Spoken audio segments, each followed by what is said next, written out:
Alright, Wayne, here's a quick breakdown of your swing.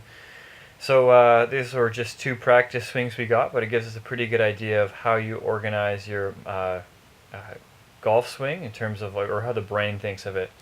So what we could sort of say is that the takeaway looks pretty good, pretty efficient, but what we're doing here is it looks like the hips almost consider going in the opposite direction as you start turning the shoulders and hands back. So we probably want to get rid of that a bit. Some of the times it might be a little bit better at this point for a bit more of a stretch across the abdominals and glutes, but for the most part it generally means we're going to start like separating a little too much.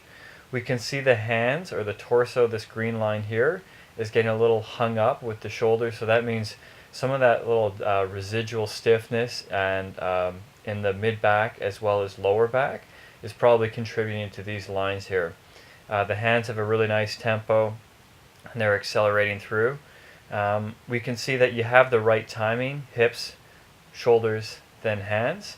This line here is impact, and again this line here is the start of your downswing, is marked by the change in your hands switching direction.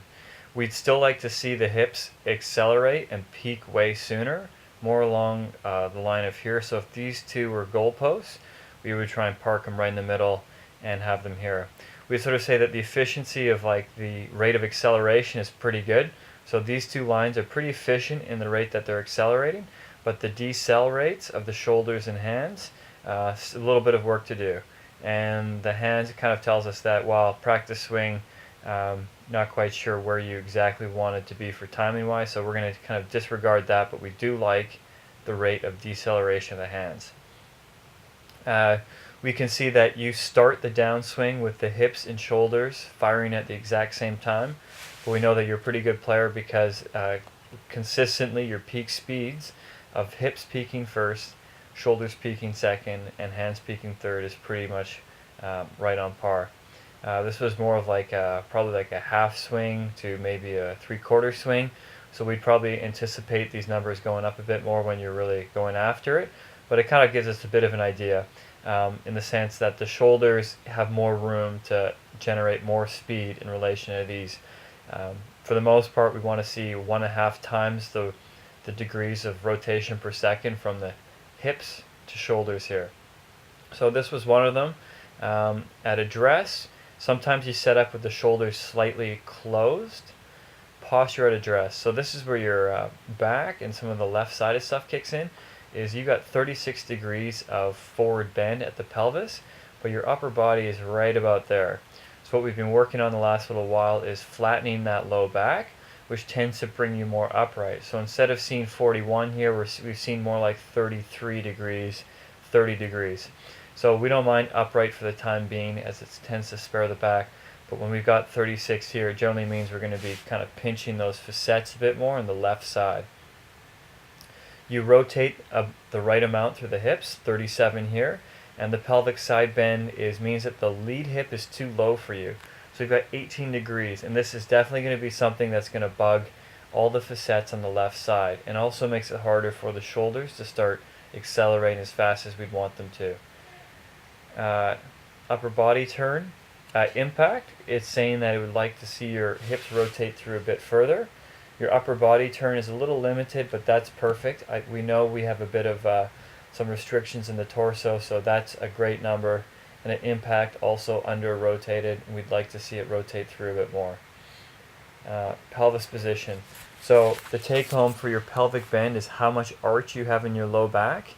We have too much, and too much. We need to really work on trying to pinch those glutes and flattening that low back more in all positions. I think the biggest concern for us right here is probably impact. So this is going to be the thing that exacerbates the right side of the low back as well as the left. And side bend here, this is the number we really want to change. This impact number here is in relation to the lead hip. We'd like to see that lead hip become a little bit higher at impact, and see that right hip a little bit lower, or trail hip a bit lower at impact. Upper body side bend, again we have the real flat shoulder plane. We know we have some difficulties getting that left shoulder down at the top of the backswing, For now, we're going to try and keep it around somewhere closer to 30 degrees in hopes that it kind of cleans up. At the top of your backswing, it's kind of like we've got too much forward bend.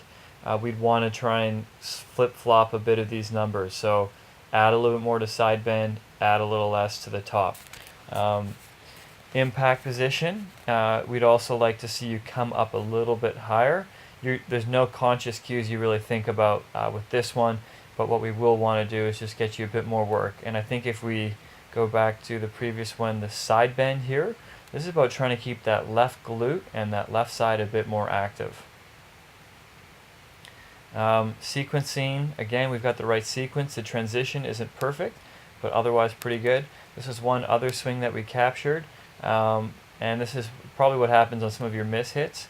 The transition is the same. Hips and shoulders start first, or start together, and the hands come third. And the shoulders now start to just outrace the hips, which is why we've got the hips coming second, shoulders coming first, and hands third. The speeds are pretty much the exact same, so again, indicative of like a half swing for you here. And address, we've made a few quick sort of changes, trying to open the shoulders a bit more to address. Upper body bend, we've still got sort of similar numbers, so we've got like a bit of a C posture, upper, and an S posture, lower, which is probably explaining a lot of that back pain that we have. Again, we've got more or less the similar numbers. Too much side bend, so this will be for you trying to level the hips off a little bit more at the top and trying to get that left leg a bit more active. Upper body turn, again, so numbers are pretty much the same in these two, 24 degrees, so we've got a pretty constant signature of what your swing looks like here. Over the next few weeks, we're going to work on, again, trying to loosen you up, and if the back permits, we're going to work on getting that left glute stronger so we can clear up some of the pinching in the left side of the back as well as the right side. Hope that helps.